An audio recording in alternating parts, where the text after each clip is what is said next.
అంత ప్రేమ, ఆ ప్రేమ మత్తులో ఆ పెయిన్ కూడా తనకు తెలియలేదన్నమాట.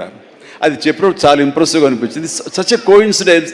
తను ఆ మాట చెప్తున్నప్పుడు దాని వెనకాల నా దగ్గర ఒకే ఒక పెద్ద వాల్ పోస్ట్, పెద్ద పెయింటింగ్ ఉంటుంది. అది కొదవ సింహంలో పెయింటింగ్ అనమాట. క్యాప్ అది పెట్టుకుని, సిగార్ నోట్లో పెట్టుకుని, ఇదేనండి ఇది చూసే అన్నాడు.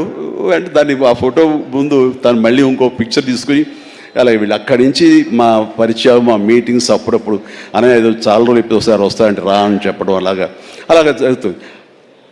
అందు మంచి యాక్టర్కి సరైన సినిమాలు పడటం లేదు అనేది మాత్రం ఎక్కడ నాకు కొంచెం ఉంది.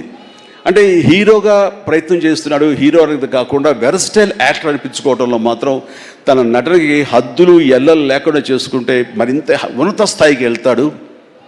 ఆ తర్వాత ఇతను ఏ స్థాయిలో ఉండాలి, ఏ పాత్రలో ఉండాలి, ఏ హీరోగా సెటిల్ అవ్వాలి ఏంటంటే ప్రేక్షకులు నిర్ణయిస్తారు. దాని ప్రకారం మనం ముందుకు వెళ్ళిపోవచ్చు అంటూ గాడ్ ఫాదర్లో ఎవరో నార్త్ హీరోస్నో లేకపోతే ఇంకో హీరోస్నో బయట లాంగ్వేజ్ హీరోస్నో తీసుకొస్తే మనకింత పొటెన్షియల్ ఉన్న ఒక ఆర్టిస్ట్ ఉన్నాడు, అతన్ని ఆ క్యారెక్టర్ పెట్టుకుందాం అని అంటే కొంచెం రెసిస్టెన్స్ వచ్చింది. ఎందుకంటే మనవాళ్ళు అనగానే లోకువ.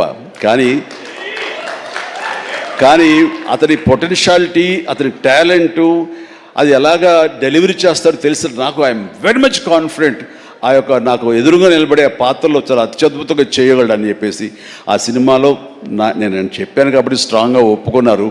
ఇందాక తను చెప్పినట్లుగా తను అంతకంతగా ఆ దాంట్లో రాణించాడు, మెప్పించాడు, ఒప్పించాడు. ద ఫెంటాస్టిక్ పెర్ఫార్మెన్స్ ఇచ్చి ఆ సినిమా అంత ఎత్తుకు వెళ్ళటానికి, ధీటుగా నాకు నిలబడి చేయటానికి తను కారణమయ్యాడు. అలాంటి సత్యదేవ్ నా నమ్మకాన్ని నిలబెట్టాడు. ఇందాక అది ఆ మాట తను అన్నప్పుడు మనస్ఫూర్తిగా దాన్ని నేను ఆహ్వానిస్తున్నాను, ఆస్వాదిస్తున్నాను. అండ్ తనకి ఇంకా ఎంతో మంచి బ్రైట్ ఫ్యూచర్ ఉంది. ఎందుకంటే సత్యదేవ్ లాంటి వెర్స్టైల్ యాక్టర్స్ మనకి తెలుగులో కరువైపోయారు. తను పరిధిని లిమిట్ చేసుకోకపోతే, ఎక్స్పాండ్ చేసుకుంటే బోల్డ్ అయిన అవకాశాలు తనకు వస్తాయి నేను చూస్తాను కూడాను. అండ్ అలాంటి ఈ సినిమాలో తను ఒక మాస్ హీరోగా కామెడీ తోటి, చాలా చక్కగా సెటిల్డ్ కామెడీ తోటి, ఒక యాక్షన్ తోటి ఈ సినిమాలో